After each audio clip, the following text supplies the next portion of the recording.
61 साल का अनूप चंद्र अस्पताल के गेट के पास असहाय सा खड़ा था। उसकी आंखों में आंसू जम से गए थे। ऐसा लगता था कि उन आंसुओं का बांध कभी भी टूट पड़ेगा। उसकी पत्नी राजकुमारी जमीन पर लेटी अभी भी अपनी सांसों के लिए संघर्ष कर रही थी। पिछले 3 घंटों से उसके लिए एक बेड की व्यवस्था में लगा था, लेकिन इस कोरोना के समय में अस्पताल में बेड मिलना बहुत ही कठिन था। फिर भी उसने हार नहीं मानी। डॉक्टर साहब, हमारी पत्नी राजकुमारी को बचा लीजिए। उसे सांस लेने में बहुत दिक्कत हो रही है। उसे लगातार खांसी भी आ रही है और पिछले 3 घंटों से मैं उसके लिए बेड की व्यवस्था में लगा हुआ हूं, लेकिन ना तो उसे अब तक बेड मिला डॉक्टर साहब, और न ही किसी डॉक्टर ने उसे देखा है। अरे भाई साहब, आप देख रहे हैं ना कि अस्पताल की कितनी बुरी हालत है। हर तरफ कोरोना के मरीज हैं। मुझे लगता है आपकी पत्नी को भी कोरोना ही है। अब ऐसे में हम भी क्या करें बताइए? लाचार हैं हम भी। हमारे भी तो 2 ही हाथ हैं ना। किस किस को हम देखें बताइए? डॉक्टर साहब, मेरी पत्नी तड़प रही है। भगवान के लिए उसे एक बार देख लीजिए ना, एक ही बार बस। अच्छा ठीक है, मैं आता हूं। कहाँ है वो? वो अस्पताल के गेट के पास है डॉक्टर साहब। अनूप चंद्र डॉक्टर को लेकर गेट के पास पहुंचा। रामकुमारी, रामकुमारी, अरे देखो डॉक्टर साहब आ गए हैं। अरे देखना, अब तो बिल्कुल ठीक हो जाएगी। हाँ। अनूप चंद्र की बात का रामकुमारी ने कोई जवाब नहीं दिया। बस वो खुली आंखों से उसे देखती रही। डॉक्टर ने उसके सीने पर आला लगाया, फिर उसकी नब्ज को देखा। बाबा, ये अब जीवित नहीं है। अरे डॉक्टर साहब, ऐसा मत कहिए। अभी तो बेचारी यहाँ हमसे बात कर रही थी। हाँ, अरे उसको सांस लेने में भले ही दिक्कत हो रही थी। अरे आप ठीक से देख लीजिए ना डॉक्टर साहब, एक बार देख लीजिए डॉक्टर साहब, एक बार। बाबा, मैंने देख लिया। वो अब आपको छोड़कर जा चुकी है। ये कहकर डॉक्टर वहां से चले गए। अनूप चंद्र अपनी पत्नी की खुली आंखों में खुद को देखता रहा और उससे बातें करने की नाकाम कोशिश करता रहा। रामकुमारी, देखो ना, डॉक्टर कह रहा है कि तुम हमको छोड़कर चली गई हो। डॉक्टर साहब को कुछ नहीं पता है। चलो बातें करो हमसे, हम नहीं जानते। हाँ, और जल्दी ठीक हो जाओ। तुम्हारे साथ हमको भुट्टा खाना है। कल शाम की ही तो बात है। अनूप चंद्र जब शाम को खेतों में काम करके लौटा तो उसने देखा कि उसकी पत्नी आज दरवाजे पर नहीं बैठी हुई थी। ऐसा कोई दिन नहीं था जब वो शाम को घर लौटता तो रामकुमारी दरवाजे पर नहीं होती। अनूप चंद्र और रामकुमारी एक दूसरे से बहुत प्यार करते थे।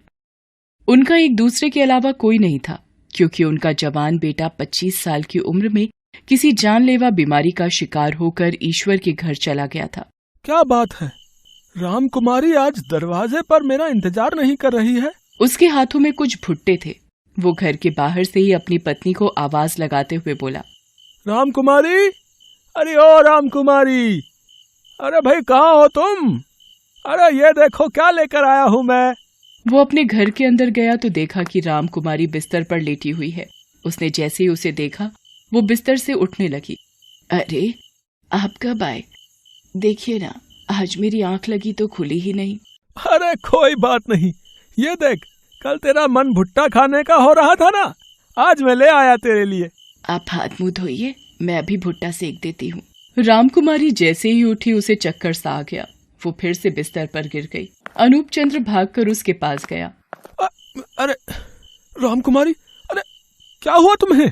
पता नहीं, चक्कर सा आ गया जी। अनूप चंद्र ने जैसे ही उसके सिर पर हाथ रखा तो उसका सिर तो गर्म तवे की तरह जल रहा था। हे भगवान, अरे तुझे तो तेज बुखार है। एक काम कर, तू लेट जा, मैं देखता हूँ घर में कोई दवा है कि नहीं। अरे दवा की कोई जरूरत नहीं है, मैं ठीक हूँ। अनूप चंद्र ने घर में दवा ढूंढी, लेकिन उसे कोई दवा नहीं मिली। उसने रामकुमारी को कहा कि बाजार से ले आता हूँ दवाई, लेकिन रामकुमारी ने मना कर दिया। वो अपने पड़ोसी के पास भी गया, लेकिन उसके घर पर ताला लगा हुआ था। जब वो अपने घर वापस लौटा तो उसने देखा कि रामकुमारी फिर से सो गई है। उसने पानी की ठंडी पट्टी उसके सिर पर रखना शुरू कर दिया। रामकुमारी की आंख खुल गई। मैंने आपको परेशान कर दिया ना? अरे ऐसा क्यों कह रही हो? है परेशान कर दिया? अरे मैं भी तो कितनी बार बीमार पड़ा हूँ, बताओ। कभी तुमने मुझे ये तो नहीं कहा कि मैंने तुमको परेशान कर दिया है। आपने कुछ खाया कि नहीं? तुम आराम करो रामकुमारी, मैं खा लूंगा। रामकुमारी ने फिर से अपनी आंखें बंद कर ली। अनूप चंद्र उसके बगल में ही लेट गया, लेकिन रात को रामकुमारी की तबीयत और बिगड़ने लगी। उसे जोर जोर से खांसी होने लगी। उसकी खांसी की आवाज से अनूप चंद्र की नींद खुल गई। उसने देखा कि रामकुमारी उठकर बैठी हुई है। वो जोर जोर से सांसें ले रही है। क्या हो रहा है रामकुमारी? कुछ दिक्कत हो रही है क्या तुम्हें? सांस नहीं लिया जा रहा है जी मुझसे। ऐसा लगता है छाती में कुछ फंसा हुआ है। रुको, मैं पानी ले आता हूँ। है, रुको। आप कहीं मत जाइए ना, यहीं बैठे रहिए मेरे पास। अच्छा, पानी पी लो पहले, फिर मैं बैठा रहूंगा। है? अनूप चंद्र पानी का गिलास लेकर आया। रामकुमारी ने किसी तरह 2 घूंट पानी पिया, फिर वो जोर जोर से सांस लेने लगी। कुछ अच्छा नहीं लग रहा है जी, बहुत घबराहट हो रही है मुझे। मैं सांस क्यों नहीं ले पा रही? मुझे क्या हो गया है? अरे रामकुमारी, तुम देखो, सोने की कोशिश करो, ठीक है? नींद आ जाएगी तो ठीक लगेगा। हाँ, बहुत देर से कोशिश कर रही हूँ, नींद नहीं आ रही। अचानक रामकुमारी की सांसें और भी तेज चलने लगी। उसने अनूप चंद्र को पकड़ लिया। बहुत दिक्कत हो रही है जी सांस लेने में। लगता है बिट्टू के पास जाने का समय आ गया है। ये कहते कहते वो बेहोश हो गई। अनूप चंद्र को समझ आ गया था कि स्थिति ठीक नहीं है। रात काफी हो रही थी, इसलिए उसने गांव वालों से कुछ नहीं कहा और उसे अपनी साइकिल में ही किसी तरह लेकर अस्पताल पहुंचा। लेकिन अब तो बेचारी रही नहीं। पूरी रात वो अपनी पत्नी के मृत शरीर के पास बैठा रहा। अगली सुबह वो अपनी पत्नी के मृत शरीर को लेकर गांव पहुंचा और लोगों से उसके अंतिम संस्कार में मदद करने की बात कही। लेकिन जैसे ही लोगों को पता लगा कि रामकुमारी की मौत कोरोना से हुई है, सभी ने अपने घर के दरवाजे बंद कर लिए। अंतिम संस्कार तो दूर, न तो कोई रामकुमारी के मृत शरीर को छूना चाहता था और न ही कोई अनूप चंद्र से बात करने को तैयार था। गाँव वालों, अरे ऐसा मत करो। अरे मेरी पत्नी बेचारी मर गई है। इसकी लाश को उठाने के लिए 4 कंधे तो चाहिए ना मुझे, तभी तो इसे शमशान ले जा पाऊंगा।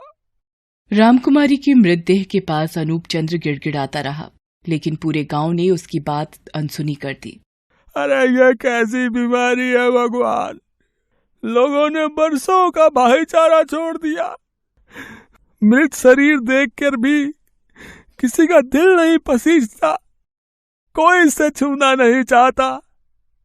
हे भगवान, ये कैसा समय है जब मृत शरीर को 4 कंधों का सहारा भी नहीं मिलता।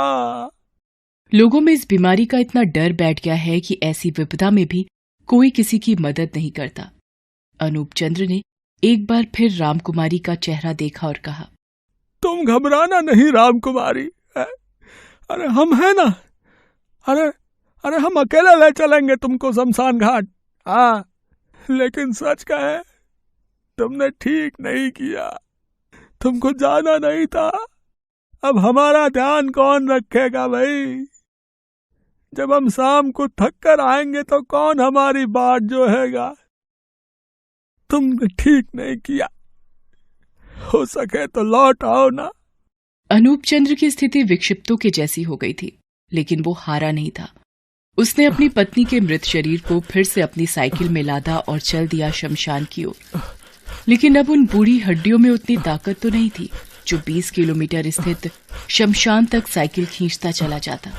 उसका गला सूख रहा था, सांसें तेज चल रही थी, लेकिन उसे अपना फर्ज निभाना था। उसे दूसरी दुनिया तक जाने के लिए पत्नी की विदाई अच्छे से करनी थी। वो हांफता हुआ जा रहा था, चला जा रहा था, लेकिन एक समय उसका दम टूट गया। वो साइकिल समेत गिर पड़ा। अरे मैं कैसे गिर गया? अरे रामकुमारी, तुम्हें चोट तो नहीं लगी? अरे बूढ़ा हो गया हूं ना, लगता है इसलिए गिर गया। लेकिन तू फिक्र मत कर, मैं हूं ना। अरे मैं ले चलूंगा रे तुम्हें, तेरा पति जिंदा है, तू फिक्र मत करना, तू फिक्र मत करना। उसने फिर से साइकिल को उठाया। और रामकुमारी के मृत शरीर को उसमें लाद ही रहा था कि दूर से पुलिस की गाड़ी आई। पुलिस इंस्पेक्टर ने इस तरह से उसे देखा तो उससे पूछताछ शुरू कर दी। तब उसने उसे सारी बात बताई। उसकी बातों को सुनकर इंस्पेक्टर की आंखों में आंसू आ गए। बाबा, आप फिक्र मत करिए, हम है ना, हम आपका साथ देंगे। हम ले चलेंगे अम्मा को, हम सब मिलकर करेंगे इनका अंतिम संस्कार। माना कि कोरोना लोगों को मार रहा है, लेकिन इस बीमारी के कारण हम इंसानियत को नहीं मरने देंगे, नहीं मरने देंगे।